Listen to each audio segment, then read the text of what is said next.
It's like, hey, just keep showing up, just give value. What the fuck does that mean? How do I turn that into money? Spent the last few years basically cutting through all that stuff and working with people who are serious and using metrics and data to actually build people's businesses rather than build their egos things. So hopefully, yeah, by the end of it, they'll have at least one tip that they can go away and either save themselves some money or time or make themselves more of it. We are talking today about real marketing, and real marketing is measurable, it's trackable, and there's no BS. It's no one better to talk about this than Lewis Kemp. We're really glad to have you here with us. Lewis, we like to start out asking, what do you think our audience can get at the end of this? What will people come out of the show with? I would just with a little bit of number one, healthy cynicism to know who is talking shit when it comes to these crazy promises that you see. And number two, some actual actionable tips, because I think a lot of the advice floated around from a lot of people is very intentionally intangible, which when people try and put it into action and, you give them fluffy phrases like, hey, just keep showing up, just give value. What the fuck does that mean? How do I turn that into money? Spent the last few years basically cutting through all that stuff and working with people who are serious and using metrics and data to actually build people's businesses rather than build their egos things. So hopefully, yeah, by the end of it, they'll have at least one tip that they can go away and either save themselves some money or time or make themselves more of it. I'm loving it already. Do you want to give us a little bit of an intro of what brought you into marketing?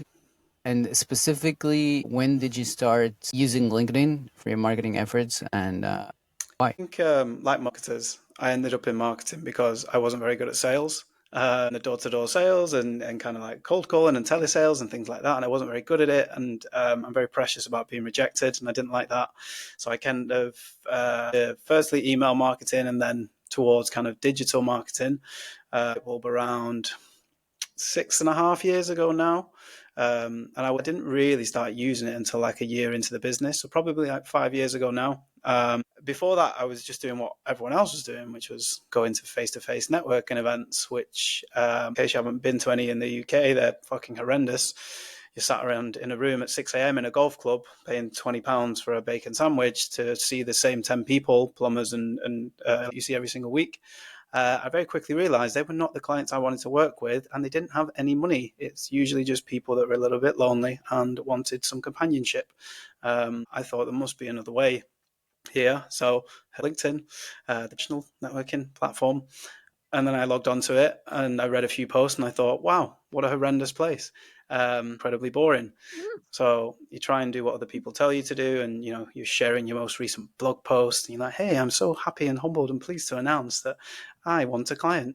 So I quickly after a few months realized that, and then thought, look, what's the worst that can happen here if I start writing as I speak, and really kind of like showcasing who I am as a person, because I'm in a very saturated industry. It's one of the most saturated industries on earth with the lowest barrier to entry. So if you just look and sound like everybody else. So I kind of like latched onto that and tried to use it as an unfair advantage. Yeah, everybody's a marketer nowadays, aren't they? Sadly, yeah. It's the only industry in the world that everybody would do if they had the time. Ironic, because so many businesses are failing. So it turns out everyone's not a marketer. Exactly, exactly. I get your story, and I 100% resonate with it. But what led you to choose LinkedIn to start marketing your services? Probably the lack of competition, I would say. When you go through and you scroll through, like speaking like from the 1800s. Oh, I'm so humbled. I will concur with my colleagues, and it's like nobody speaks like that in real life. If you walked into a room and you started reeling off and speaking like you wrote your LinkedIn post, you would be locked up because it's insanity. And then everyone else is saying this is the way to do things. So I thought, look, if it does good you are, whatever it is that you do, it does not matter how good you are. There are plenty of people that are also very good at doing that. The first step is leveraging attention. You go on Instagram, you're getting hit with lots of things. It's higher production, there's more competition, everyone's shouting this, there's lots of shiny objects.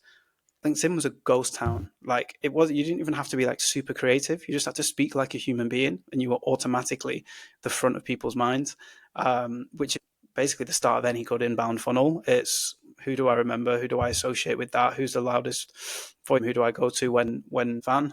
And obviously, kind of like a year into COVID hits, we become an essential service overnight. Everyone needs to get online. Everyone now needs marketing.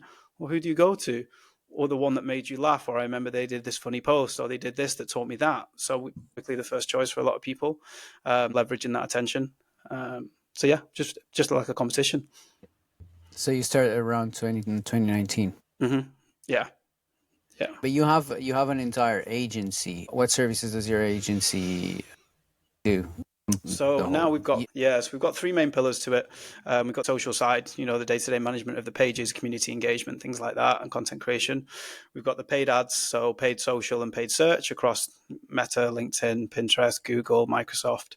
The content arm, which is kind of the biggest because it can cover everything from like full brand guideline creation up to ad creative, copywriting, articles, ghostwriting for exec teams. So our side is basically we understand the market, we develop a strategy, we create content around that, and then we put it directly in front of those people and turn it into money. That's very clear and easy to understand. All right, that's awesome. I If you love think it. about it, this is the essence of marketing. You just broke it down into one sentence. Yeah, people Exactly. That's overcomplicate it. why I love it.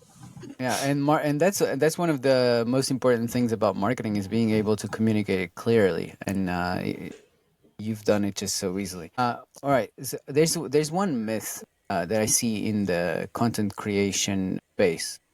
People don't understand paid advertising. They don't understand. They abhor it somehow. Like it's almost like this evil thing.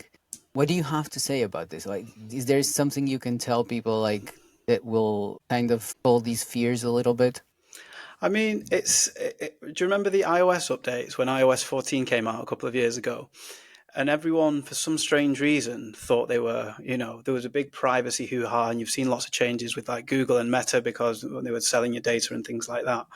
People opting out of ads. They weren't. They were opting out of targeted ads. And Yeah. there's a 40-year-old guy getting hit with ads for period products or funeral plans, and you're like, what the fuck is going on? And people are, frantically trying to opt back in now because it's not a personalized experience. I just think, if people are taking these actions and I'm looking at this hat or this lawnmower or whatever it may be, why would I not want to see more information on that thing that I already have, some kind of intent to buy? So, I mean, paid ads are one of, if not the biggest driver for, new businesses to, acquire new eyeballs. And there's different parts to it. And don't get me wrong, yes, you can piss away a lot of money. And a lot of people do piss away a lot of money because people that are making wild promises without having looked at a shred of their data, they don't have business fundamentals set up. And this is the biggest thing. Great ads will just accelerate whatever it is you've got. So if you have a shit business model or poor margins or no lifetime value, great ads will make you fail 10 times faster. So it's actually having the fundamentals of that business set up properly before you start amplifying it. Whereas people just want to rush to amplify it and go, right, okay, well, I've put this product out to 1,000 of my closest connections. Nobody bought it. But maybe if I send it to 10,000, someone will buy it. No, if 1,000 people didn't want it, 10,000 won't either. So figure out what the fucking blockers are, fix those, plug the holes, and then amplify it from there. People think they're this magic button where you switch it on and then it's a money printer, but they're one part of a whole multi-touch point attribution strategy. There are so many other factors that your ads are going to be good. If you click into a website that takes 4.5 minutes to load and it looks like it was drawn by a child and people can't figure out a way to pay, good luck. Your ads aren't going to be that good no matter how good your product is because people can't get to it. Part of a bigger funnel, but it's a big education piece that we have to go through with people to go, it's not a magic button, no matter what that teenager told you on the Instagram ad. Like, there's a lot of stuff that has to go into this. Lewis, you've definitely noticed that, but a lot of the LinkedIn marketing wannabes really like to just put all their focus on organic, social, organic, social, organic, social. They trash on ads quite a bit. So let's say someone realizes that this is just bollocks and they want to start getting some paid advertising for their business, what do you think is a realistic KPI that a marketing agency can promise that person? You won't be able to promise anything without looking at a shred of the data, because I see these posts that you're talking about all the time. They go, I hit 8 million people. If I did ads, it would have cost me this. Yeah, you hit 8 million people. How many of those are you right? It could be the fucking arse end of nowhere. There's no use getting a huge in Australia if you sell washing machines in Wigan. It doesn't matter. Whereas paid ads can literally laser target it and go, right, I deal with CFOs, London, for these companies, and you could literally guarantee and laser target that. So it doesn't say that. It shows me that they fundamentally do not understand advertising at all, because the goal is to put it in front of the people that actually matter and see how they respond to it. Like promising KPIs, if you've got no existing data to go at, that is a finger in the air from us just as well as you. If you've got existing data and you've got benchmarks and you say, right, well, my current average order value is this, or my current cost per lead is this, or my current cost per sale is this, we can look in that and we can look at all those different areas of the funnel and say, right, well, if we improve conversion rate here and we increase average order value by 10% here, then maybe we can get more out of the same spend. If we look at the data, we can have an honest conversation about it. But if you see anyone promising to get you 5x, 10x, 20x, 100k months, all that bullshit, they're lying to you straight up. Run as far away as fast as possible. Because they also don't understand economics either. I could get you a 10x in platform and help you lose money. You'd be losing money. And I could also get you a 2x and help you make more money. Difference with attribution and how that's done and what you're looking at across all the various platforms. But yeah, you're constantly fighting uphill because there's so much noise out there, and people ultimately, nobody likes to hear uncomfortable truths. Nobody likes to be told they've got an ugly baby. And if we're saying, no, you need to fix this, this, and this, and you've got Derek over here with his crucifix earring from his mum's bedroom saying, I can promise you 20x, and I'll only charge you $50, or you don't pay. Of course you're going to go with those, because it's human nature to, go with things, the comforting lies that you want to hear, that your business is amazing and it's all good. And actually what it needs is detach the emotion, look at the logic, the numbers don't lie to you. Here are the holes, go and fix the holes, and then we can build something. We noticed that difference between working with smaller businesses to now we work with a lot of kind of like more like 7 to 9 figure businesses, and the attitudes are completely different. The business would be like, right, I need to know which ad did this and which ad could revert that. With the other brands, we're looking at really key metrics like new customer acquisition costs, specifically new customer ROAS. We're looking at returning customer rates. We're looking at lifetime value. We're looking macro, and we're testing incrementally. If we switch that off, regardless of what it says in platform, do we get more money at the bottom of the funnel? Cash in the bank, which is the only metric you can trust, because every platform is going to tell you it's the hero and that it did it. But the reality is, what can I trust? Well, what's in the bank? Tests, and it's just a little bit harder to get through to people that are still wanting it to be like it was 10 years ago in terms of measurement, when we were blessed with so much data. I mean, we've spent years going back and forth with people, and now we just go, look, I'm not your therapist. We're a service provider. This is what we do. These are all the people we've done it for. Here's all the money we've made. We either do it this way or we don't. There's no gray area. Yeah, that's the thing with advertising. I mean, there's no middle ground. It's either you lose or you earn money. And most people don't realize that they waste more money with content creation than they would with advertising, when their efforts are not giving them the right returns. Yeah, content creation is a really key one, because for paid social in particular, like Meta or LinkedIn or anything like that, that's heavily like, visual, image or video based. People will spend, months strategizing about this thing, and then go and spend £20,000 on this full shoot, and then they'll do it, and then they'll launch it, and it will flop. I mean, well, why did you do that? The best thing to do is get out like a snowball effect, kind of that one. If you create things in a modular way, that video, the meat of it, can be exactly the same. You could just put 8 different hooks on it, and you could put 8 different call to actions on it. And before you know it, and you start doing the multiples, that one video is taking you 30 seconds to record another 8 hooks. Well, there's 8 pieces of content there, but you've also got 8 CTAs on it. You've got 64 bits of content from one video. And people just aren't thinking. Now I know, after 2 weeks of testing, it's pain point 1, 3, and 4, and it's CTA 2, 6, and 8. okay, well, let's create more content based off that rather than blasting 20 grand into one thing that you've over strategized that's going to flop.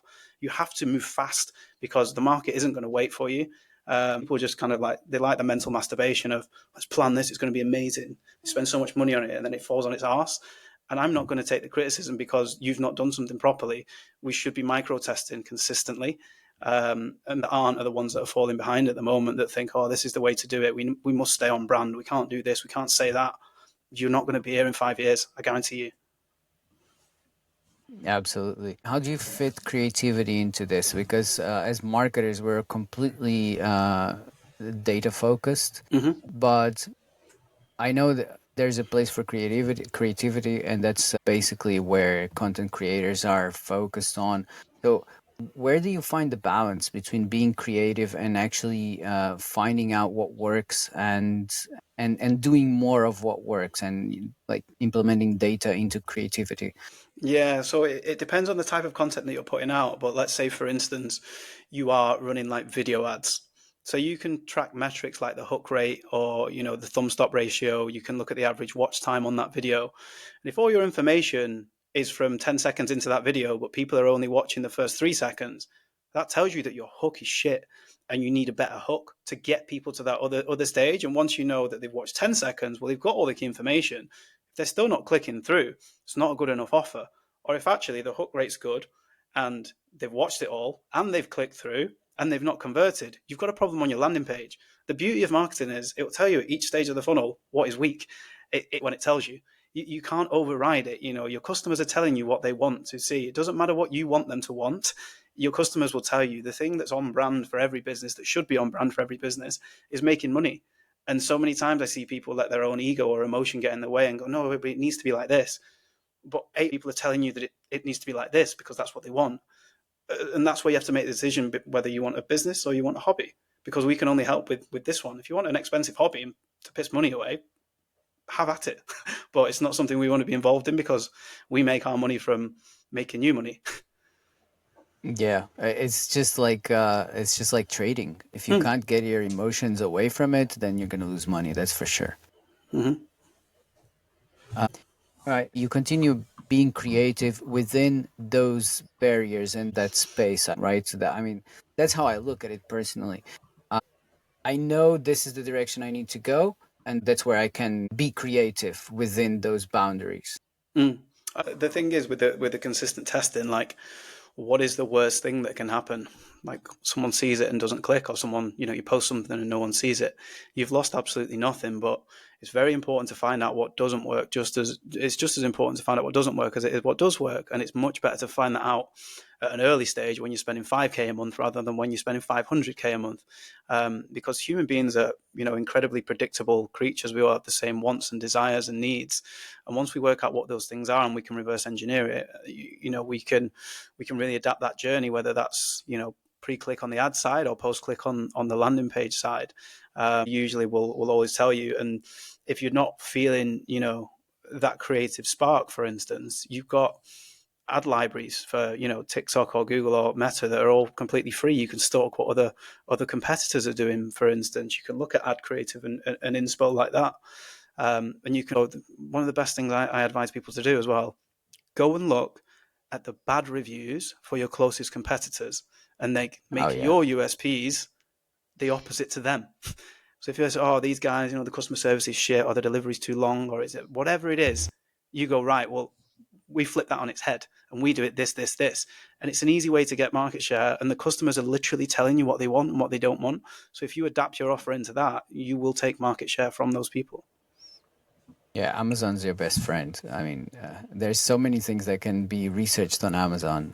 Reviews for competitors, like books. I check book chapters, as in this is what other marketers know works as communication for these people, and like there's a lot of gold nuggets there. All right. So in order to know what's working and what's not working, which is what we've been talking about, how do you measure? How do you measure that data specifically? And let's move away a little bit from ads, because I know that most of our audience is focused more on the content creation side of things. Yeah. So from the content perspective, how do you know what works and what doesn't work? So for me, anyone who uses things like follower count or impressions as some kind of success metric is bullshitting you. I think it's 50% of your post is visible for 0.3 milliseconds on someone's feed. So literally, I could walk out on the pitch at Old Trafford and get 90,000 impressions. Doesn't mean people are actually paying attention. It just means in passing, subconsciously, that has been on their feed. So anyone that says I can get you more impressions, run away from them as well, because the only thing that matters ultimately is the cash in the bank. So it's about, that is the end point. So how do we reverse engineer that, and how do we look at the micro intent levels? Because if you even look at engagement on a post, yeah, views are great, yeah, but actually what matters is, have I sparked enough curiosity or driven enough emotion to force an action of some kind? And if you look at the weighting of like the different engagements, likes are the easiest to do, one click. Actually, if you want one of the other reactions, you hold, you move across, slightly bigger weighting. If you want someone to actually leave a comment, someone's actually gone, right, you've sparked something here, I need to give my opinion here.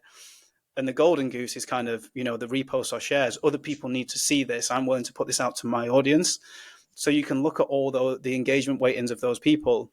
And it's not just the volume of them, because if you look at any engagement pod shagging charlatan, you will see that it's just full of AI generated nonsense. And you think, oh, do they really look like their ideal client? Really? If you're selling like a 4 or 5 figure product, probably not.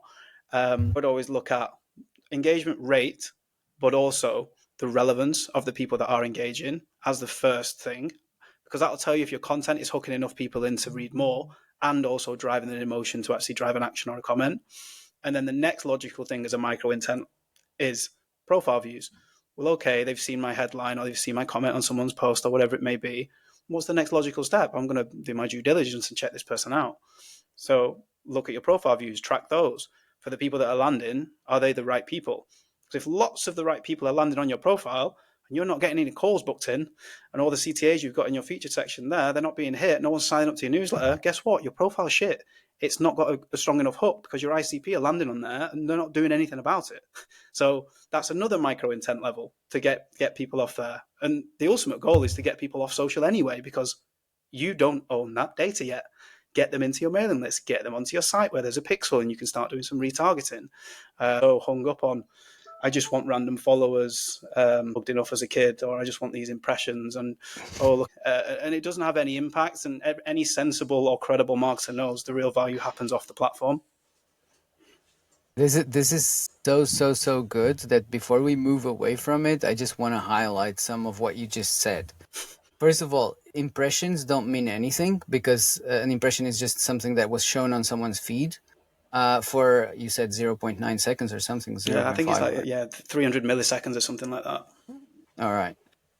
Then even if people see your post, even if you have a lot of impressions, the relevance, how relevant are those people to what you do? This, I think, it's one of the most important things that we should be speaking on LinkedIn right nowadays. And then those other micro steps that you're talking about, the fact that by looking at profile views, you can see that there's at least a little bit of interest. There's something, there's a signal there that can be analyzed.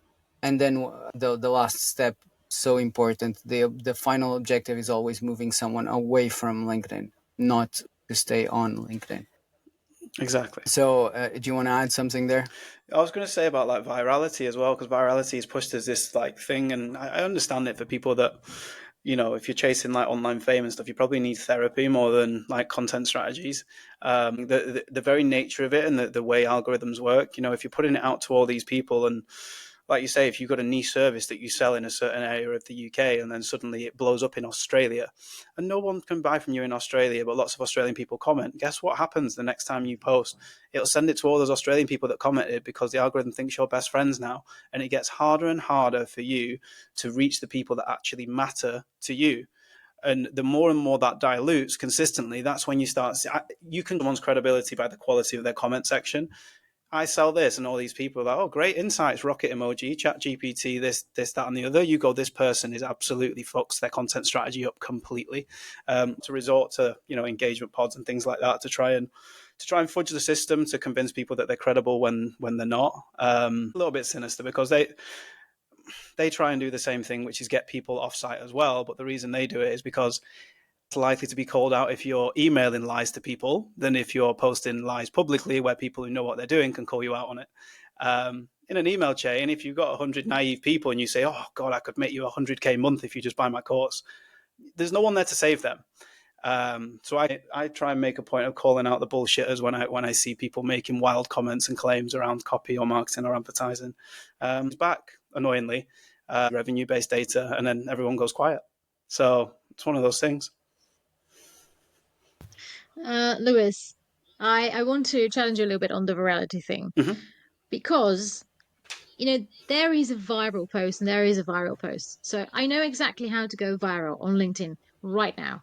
And this would be post or rant, just, say shit about someone. If it's an actual person, I name drop, even better. This is going to go viral. So yeah, is this going to do something for me? Definitely not. It's actually going to do the opposite, because I'm going to get all the bitter assholes who can't do anything on LinkedIn, just there to lurk and just to be, I don't know, what's the word I'm looking for here? Just to be mean and just to be trolls. This is who I'm going to get in my comment section. That's not the only kind of viral post you can get. You can actually make it viral with, I'm going to say your favorite word, you. But it really depends how you're going to write it, because I'll tell you what I mean. Just an example. I've had a couple of posts go viral, but just because I found some really interesting things about the way the algorithm works, and some of them were just quite mind blowing for a couple of people. So, for example, there was this period of time in LinkedIn's messy platform where if you scheduled your posts, it actually really reduced reach by a lot, like 70%. And I discovered this and I posted about it and it went viral. And it went viral because it was an actual valuable piece of information that people didn't know before. So if you manage to post things that go viral in this way, that's great. Like, this is going to load up your pipeline with potential leads. If you get 1,000 new followers or something, it's very likely these are actually relevant for what you do. But you have to be very careful with that. And personally, I don't know how to go viral with the valuable kind of posts. I know how to go viral with the shitty kind of posts. So it's just not something that you can plan, but it doesn't mean that it's a bad thing necessarily. Incredibly hard to do that with a piece of information, just because people can get information off the Google. Ultimately, it has to have your own personal spin on it, which is good. But I would say 95% of the time, like you say, it's something that's just vacuous nonsense of a man staring into a coffee or looking out into the horizon saying, oh, I hide this fucking three-legged dog that needed a chance. It shows you the general mass stupidity of humanity as well. So as one of life's misanthropes and cynics, I'm just like, wow. Half of me wants to try and go, that's not real, but then half of me thinks natural selection needs to occur and that these people do need to get, scammed to learn that lesson, because we've all been there and believed in the hype, particularly when we're young and we want to start a business and we see big numbers thrown around. We want to believe that it's 7-minute abs or 8 steps to 100 AI prompts and things like this. But the vast, we've all been in it long enough to know the realities of what business looks like and those one hits. I think, again, what you're doing with that data as well, all those views and things like that, then it's great. But are you sending them elsewhere? Are you sending them to a place with a pixel? Have you segmented that? And are you putting that into email campaigns? Or have you done any kind of retargeting? Have you hashed that into LinkedIn Audience Manager so you can do thought leader ads and target and see who you can push further down the funnel? And people who harp on about viral being a good thing, they don't even think of that. They've not even registered that. They've just gone dopamine rush. I'm amazing. I did it. Therefore, it's a good thing. And actually, logically, financially, economically, from a marketing perspective, unless you can tell me the strategy you've got behind it, it's just a thing to soothe your ego and say I did it, rather than what am I going to do about it. And every time I've asked someone to show me evidence of how they've basically used that as a tool to turn it into revenue, it goes incredibly quiet. Blocked. Speaks volumes. Yeah, no, I totally agree with you. What I will do if I manage to get one of these kind of valuable posts, like something written with intent, go viral, what I would do is I would just go through all my profile views and just going to reach out to all of these people, because I do outreach anyway. So this is, for me, this is just going to broaden the pool. but I don't care about the dopamine I'm going to get out of it. And go I don't back. know how to get it if I wanted cheap dopamine. Go. If you've had something that's relevant, go back, comment in there. I mean, one of the best features that they got rid of was pinned comments. And if you have a post that just, suddenly sparks again after a week or something like that, and it's got a lot of eyeballs on, suddenly if you go back and leave a comment saying, by the way, I've just dropped this, or if you want to book a call in, or you come and download this, or whatever it is, everyone that's commented on that or seen it will get notified of it again, that you've left the comment, and it will get a lot of eyeballs on it again. So if you see something going and you go, shit, that doesn't have a CTA, I'm not sending anyone anywhere, put one in there and go, right, yeah, if you want more of stuff like this, then sign up to this, or come over here, or download this, or whatever it may be. Just get them off and get that data. It's really valuable. Absolutely. There's one thing now you started mentioning is, and we spoke before about the main goal is always to move people away from the platform. So if you could give us a bit of a perspective of what does LinkedIn,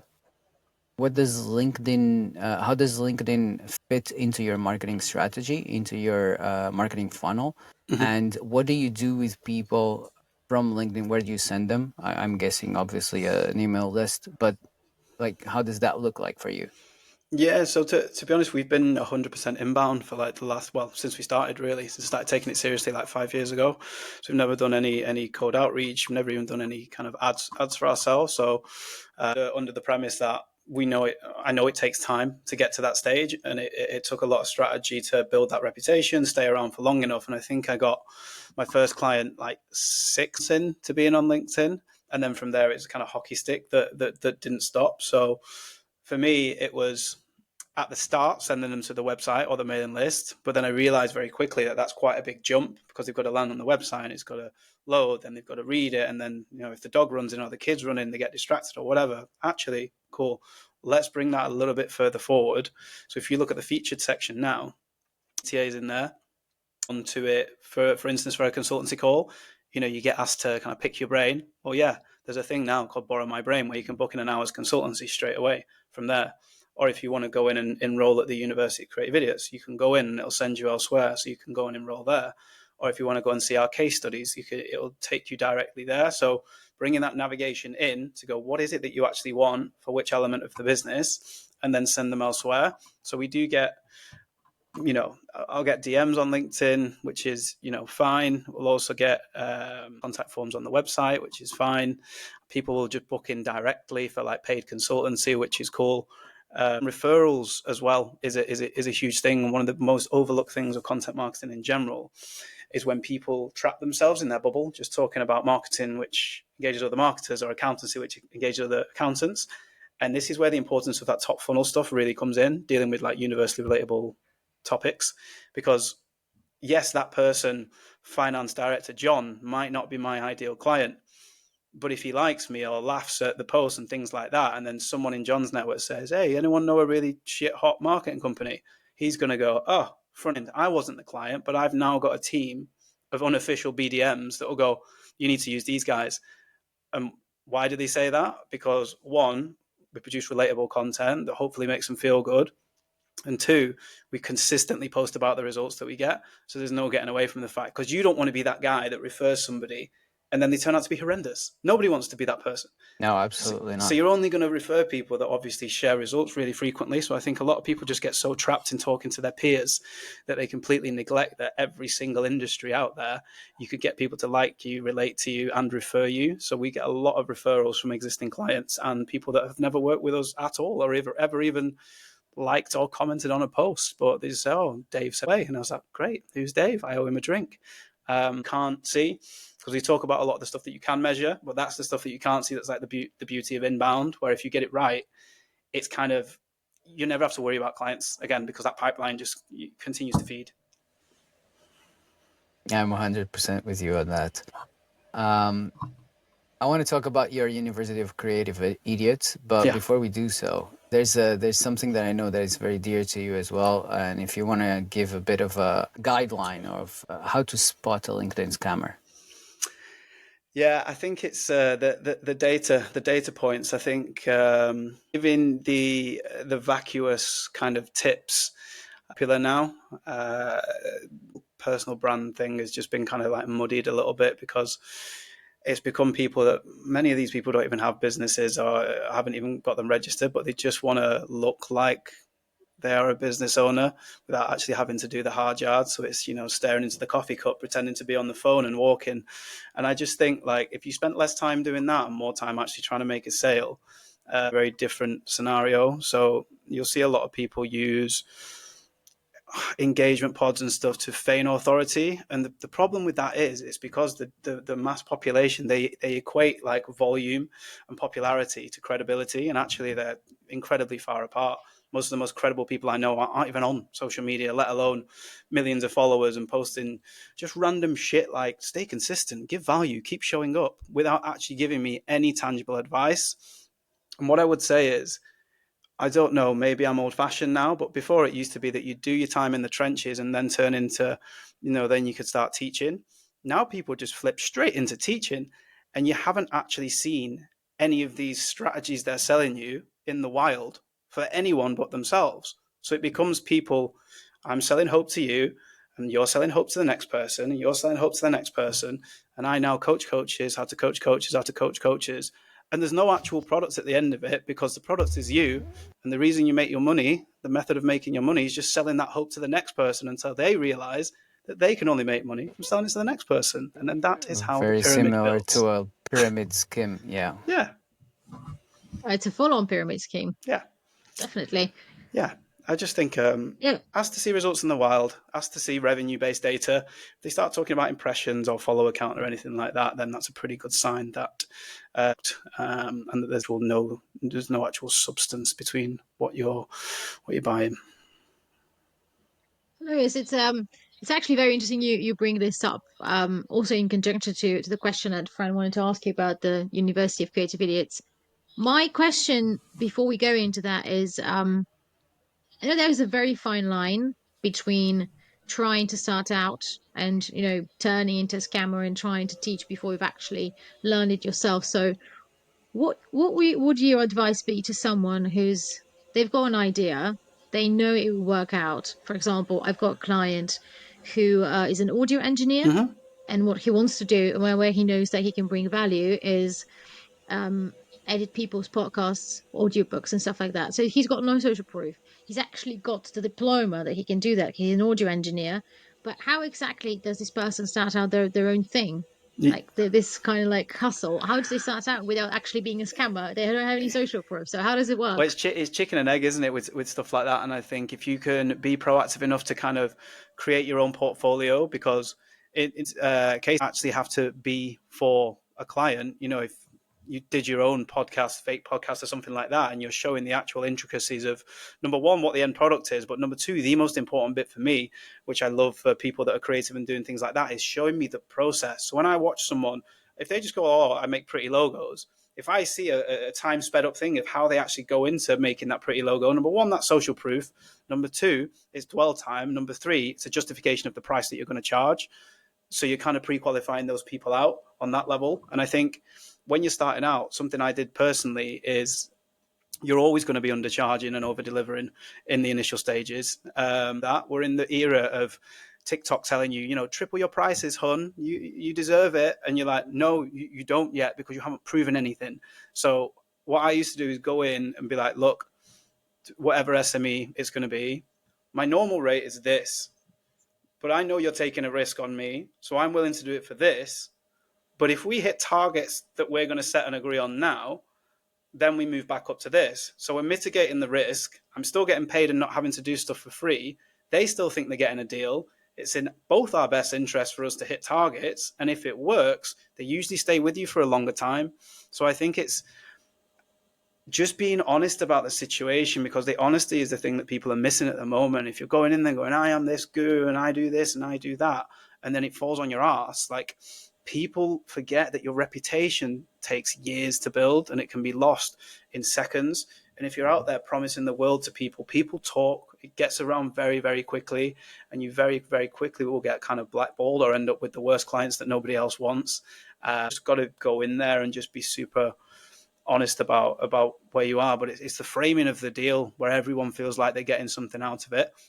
And as soon as you get one over the line, as you said, you can start to build that portfolio. The first one might be a project for yourself. Second one might be a lower level project. But then they stay with you and you get more work from them. And then you can take that, package it up and take it to client two.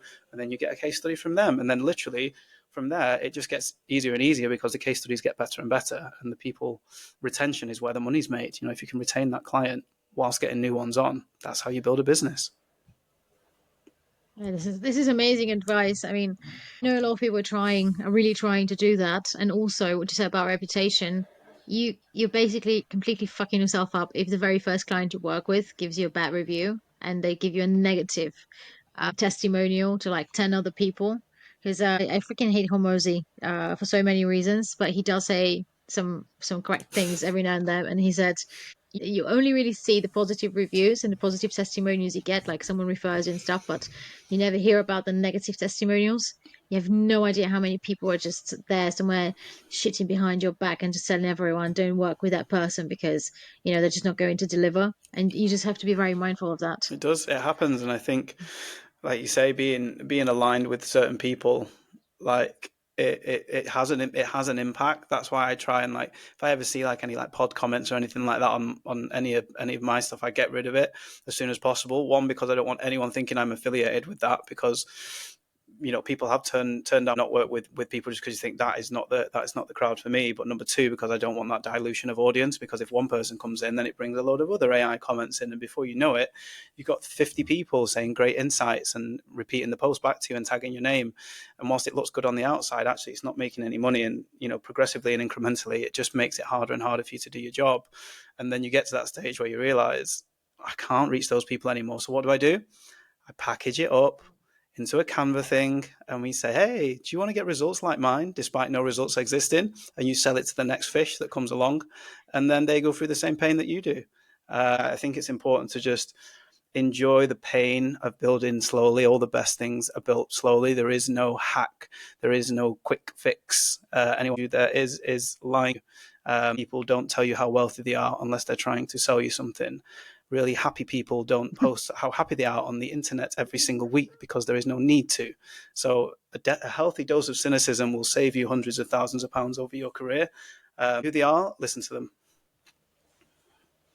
That's such a brilliant analogy. That's Is this the sort beautiful. of thing that you teach in University of Creative Idiots?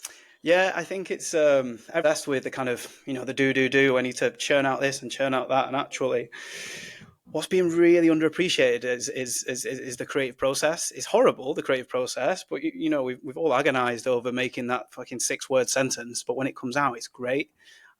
Because everyone's handing over their cognition process to ChatGPT or whatever it may be now. That's the beautiful bit. That's where the value lies. That's the great ideas. They just churn out whatever you prompt them to do. But unless you're giving it a good idea, what it will give you is just going to be mediocre. Mediocre prompt equals mediocre content.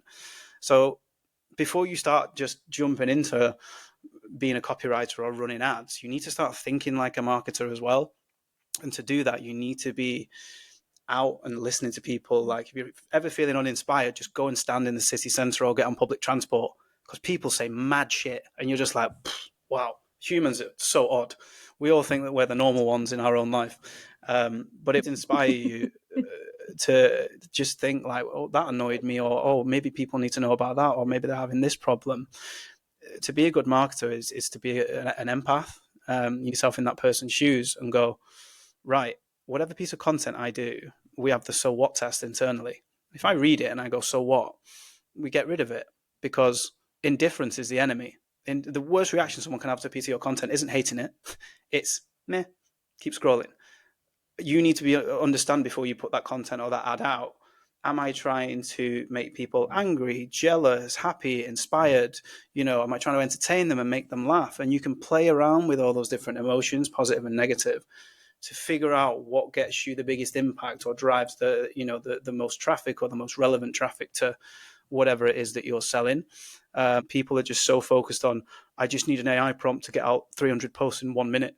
Actually, the one that you spend 3 hours agonizing over, that one will absolutely trounce those 100 every single time.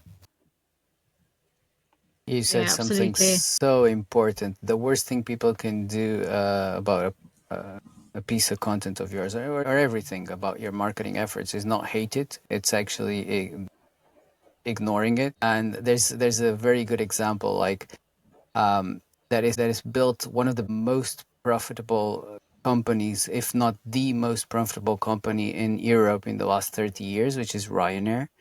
And Michael O'Leary just built the company on that basis of people hating him and hating the company, and it's madly successful. And profitable. It's crazy.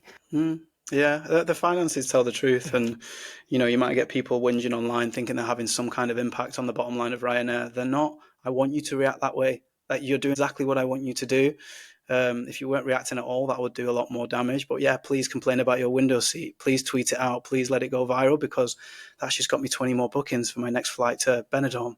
Like, realize that the best marketers are expert manipulators, and the best thing to get people doing under a piece of your content is debating, arguing, having contrasting opinions, because it's just going to completely massively boost the reach out to more people, and those people who weren't aware of you are now aware of you and now get put into your funnel and slowly get passed through it. So I always say, when you've got like haters and trolls, number one, it means you're doing something right, and number two, you've got to use and leverage those people to make you more money, because they really fucking hate that. I love being petty and letting them know how much money they're making. So yeah, I would say embrace it. No matter what you post online, someone's not going to like it. You could say, hi, I like dogs. And people will be like, oh, you monster. What about cats? Please, why don't anybody think about birds? It doesn't matter. Like, people have knobheads, and they're in every single country.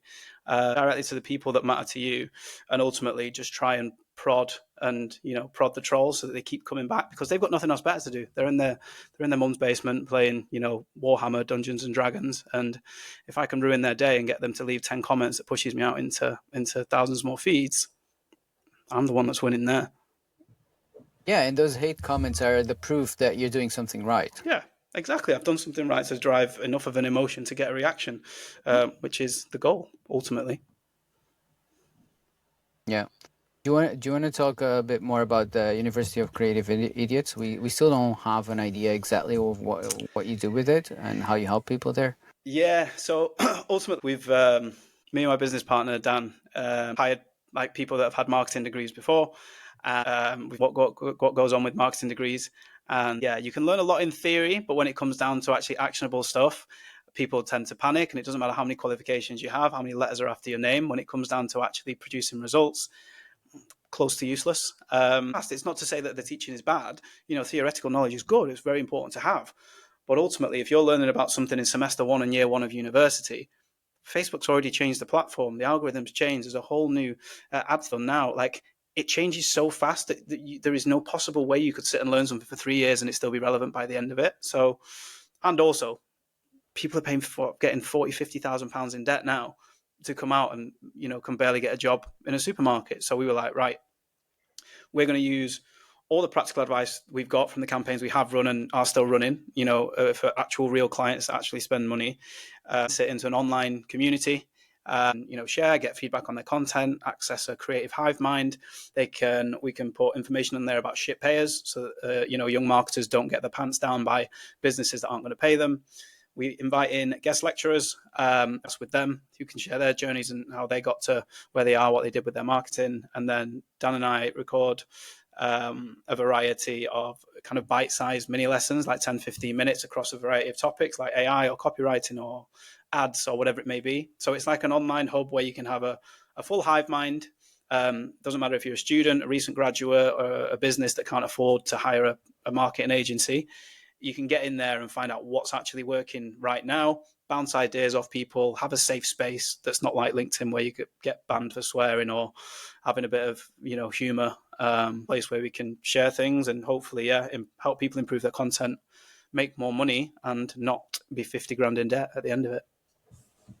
Sounds like a place where I would like to be.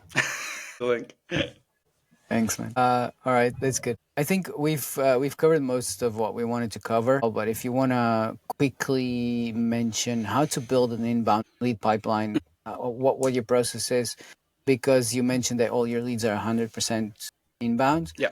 And I know that that's the biggest struggle around here on LinkedIn. And I know that because that's my audience as well. That's why I'm trying to talk to people about. And it seems like a lot of times I'm talking to deaf ears. Yeah.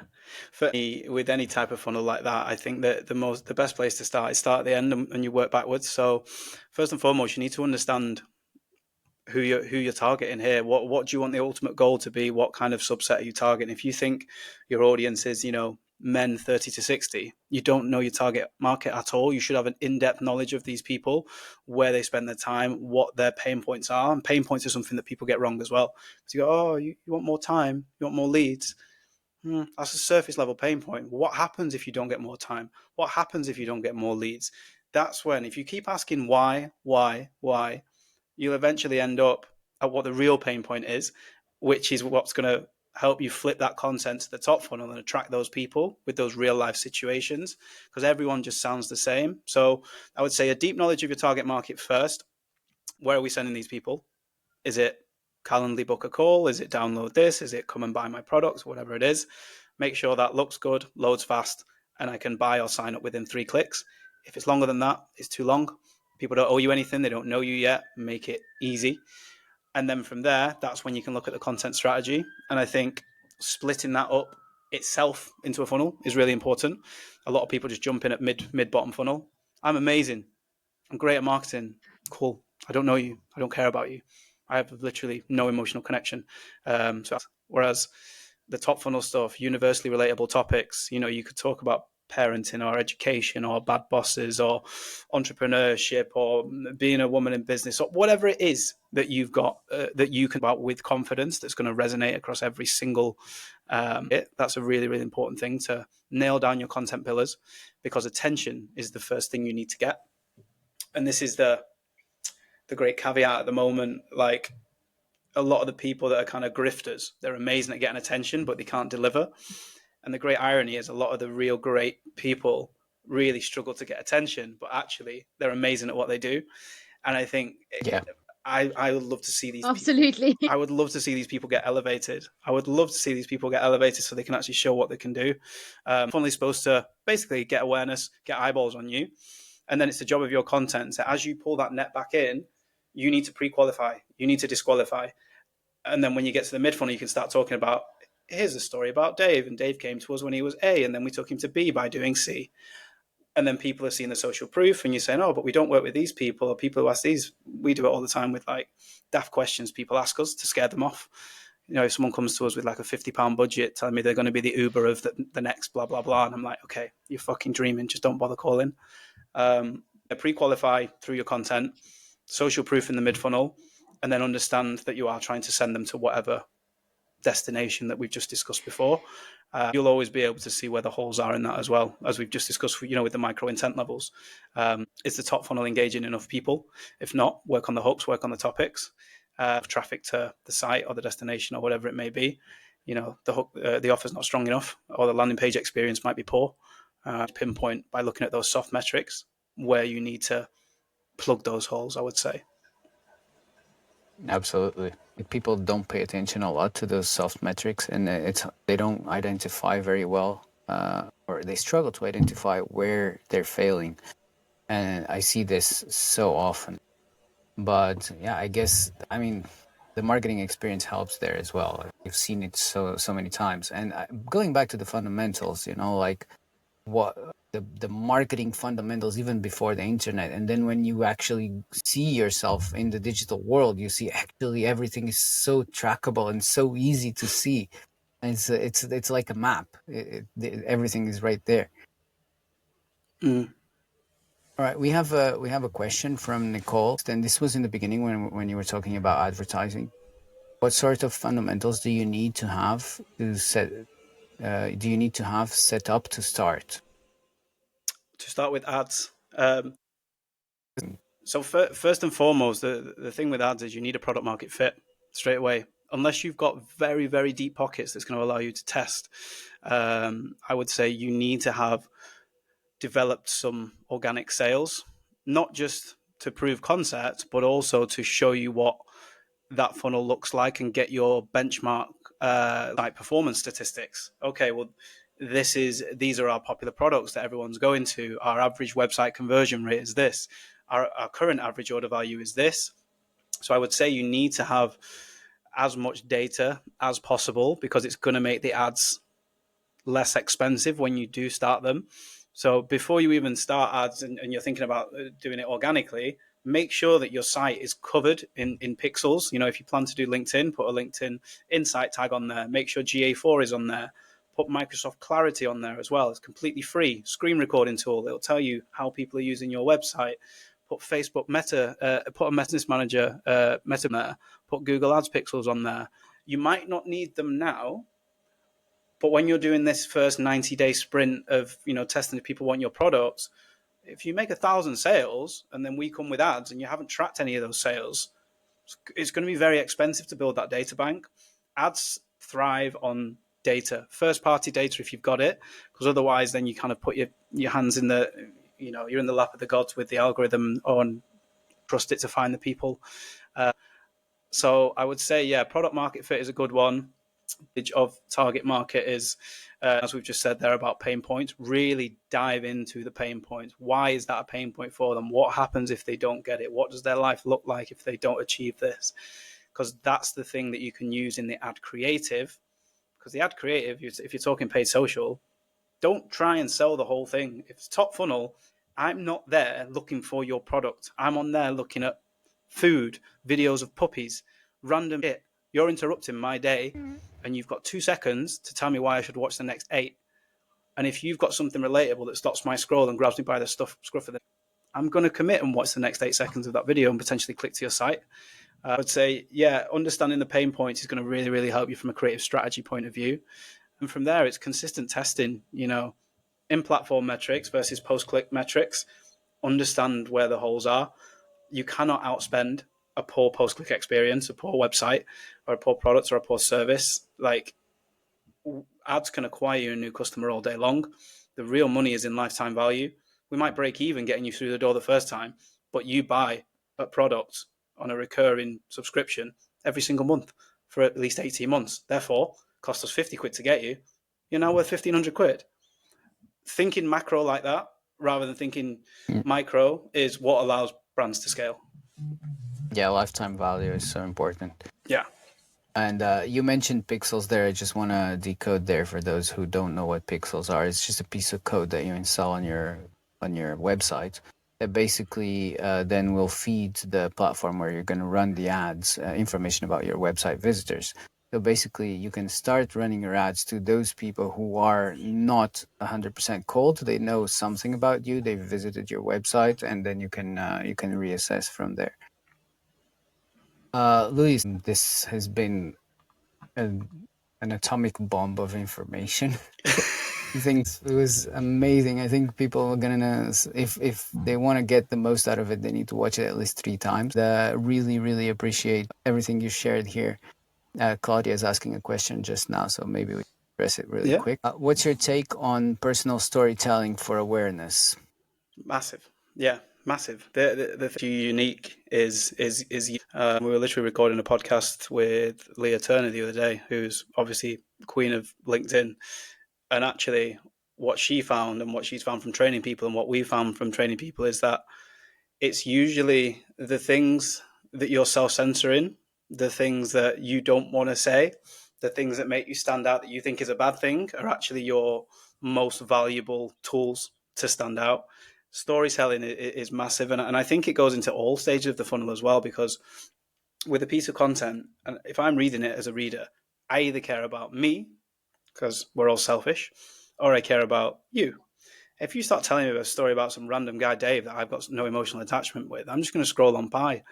But if it's a story about you and your transformation journey, inherently we're nosy, and we also like to see people win more often than not. And I would put into the mid funnel as well. We got some really cool results. You say, this was this brand, this is where they were, here's what they were struggling with. Then we did this, and then this is what the results were. It makes it more real when you turn it into a story. People envision themselves as that person in that scenario. They look at their own business and go, that's me. I need help with that, because that's what we're struggling with at the minute. So I would try and put storytelling into every element of content or ads, whatever you're doing marketing wise. That's such a good conclusion of it, because so many people get storytelling wrong. As in they'll just come up with any kind of a sob story, or even try to turn a normal, regular part of their life into a sob story. And like, I guess it's like you wanted to provoke some kind of an emotion, but like, there's no need to overdo it. Just telling a story in a concise way is enough. Yeah. It is. It is. It's attention's a hell of a drug. You know what I mean? It's you see them, and it's like I stubbed my toe, and here's what it taught me about B2B sales. And it's like fucking hell. Can you not just let it slide? Like some things just aren't a story. It's as with anything, you'll saturate people's appetite for it. If they all they ever see is sob story, X Factor, oh my god, I grew up in a bin, for scraps, and now I'm the CEO of Forbes. Like, there's only so many times you can say that before people stop giving a shit. It's who you want to attract as well. You know, if you're talking about impactful things and you're weaving in some bits and bobs of the people that you want to attract, you will attract your crowd, and you should also repel the people that you don't want to vibe with as well, which is super important. But yeah, it's painful on there some of the time. But everyone wants validation. God bless them. But I'm on there to make money, and I don't care what people say. They are, because if you weren't, buy a fucking diary and write in that instead. Make money. Let's not lie to ourselves. Absolutely. I love it when people pretend that they're not there to make money. Yeah. I just love it. Yeah. It's like, are you seriously trying to tell me that you're spending about 1 hour of your day to just post on some shitty social media platform not to make money? Because if that's the case, like, you're either just a complete moron, Yeah. or you're a liar. Yeah. Like, there's no middle ground. Agreed. People want the virtue, though. I'm here to make new connections. Go outside. Go to the town centre. Like, yeah. Well, you mad. People are honest about it. I like people that are just honest and upfront about it. They're the people I like working with and giving my money to. I get on with people like that. 100%. Totally. Before we close, where can people find you, Lewis? And how? Well, ironically, as a digital marketing agency owner, I don't have any social media other than LinkedIn. And it's the place to find me. Or yeah, you can join the University of Creative Idiots. Live access. We do like weekly Q&As and things like that. So if it's something you're interested in, feel free to hit the link on my profile and join the waitlist for that. Or if you've got any questions, just ping me a DM on LinkedIn.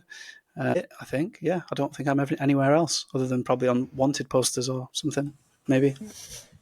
Amazing. Well, we'll share the URL to your LinkedIn in the show notes as well, so you can find it there. Cool. If you're watching the recording.